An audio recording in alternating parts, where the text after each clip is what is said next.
Glenn, it seemed like the Democrats heard what they wanted to hear and the Republicans heard what they wanted to hear. Did anyone actually learn anything today that changed their point of view?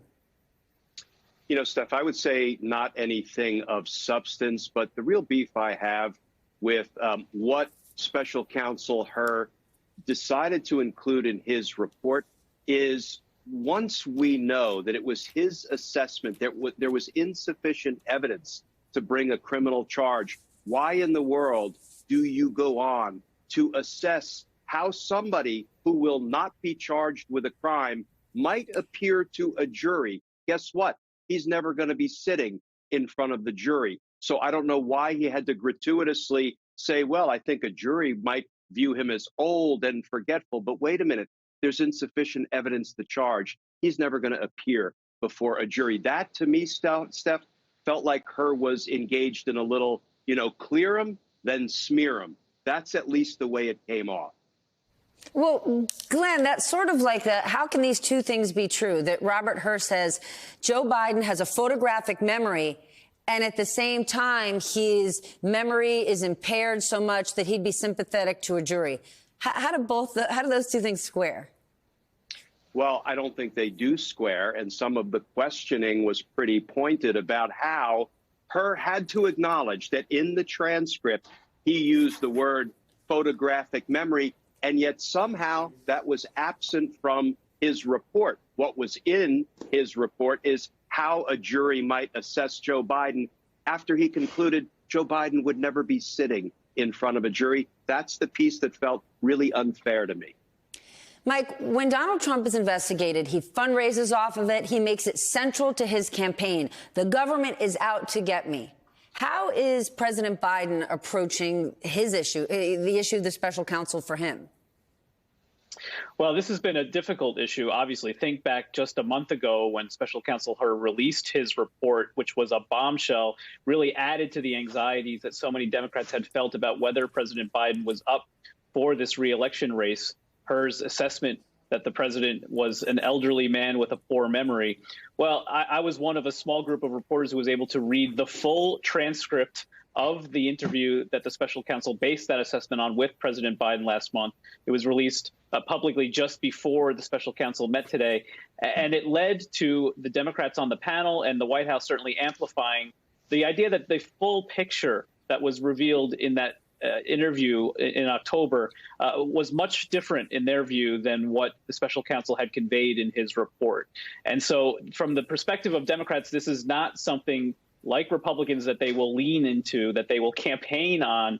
They feel like this was a moment perhaps to try to move beyond this, to put this behind them. There will be, Republicans certainly made it clear today, they're not done with this investigation. They're going to try and continue to do what they can to continue to frankly smear President Biden, to use the investigation to launch political attacks on him. But the president is going to be trying to keep his focus on the core issues in this election, the economy and democracy itself.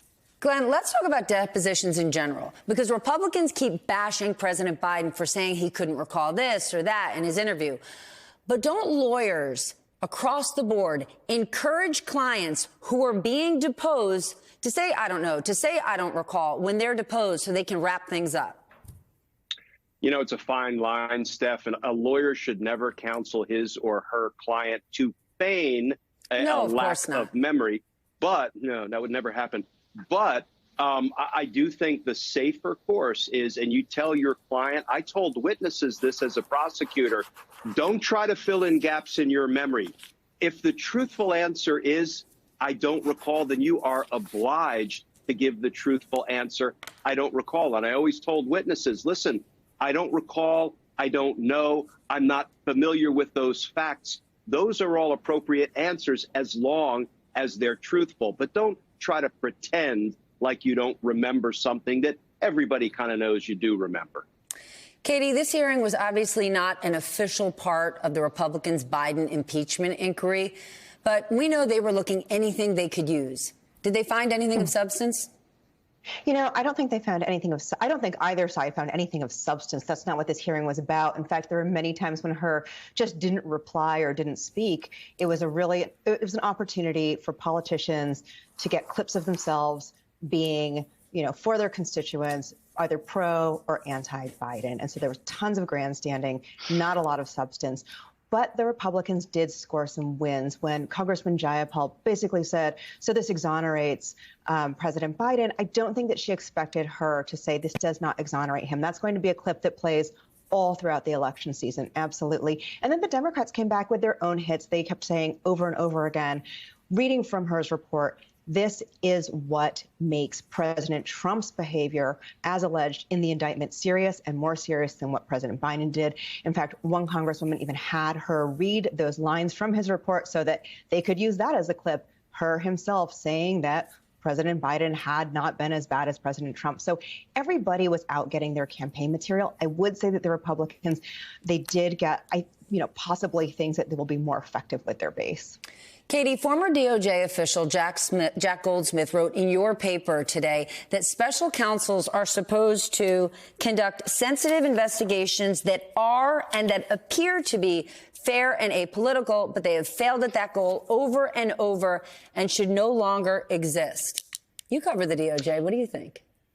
Yeah, so, I thought this was a really fascinating op-ed, and it's something that Merrick Garland, the Attorney General, he sort of touched upon in a different way when he became the AG.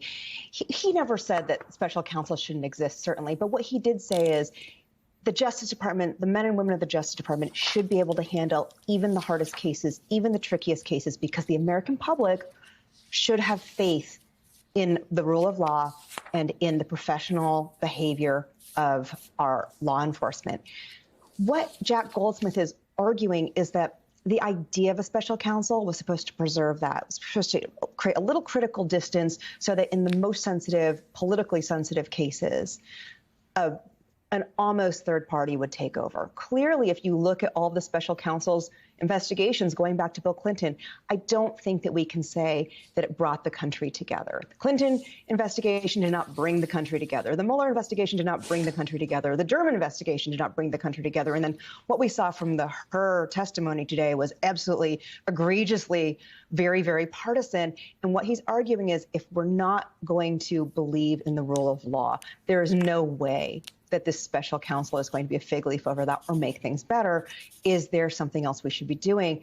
I think also what he's getting at is this bigger problem of a loss of faith in American institutions. If we don't believe in the rule of law, if we don't believe in our courts, if we don't believe in our system of prosecution, if we believe everything is partisan and nothing is real, there is no prosecution that's going to stand up to the scrutiny of that kind of cynicism and skepticism.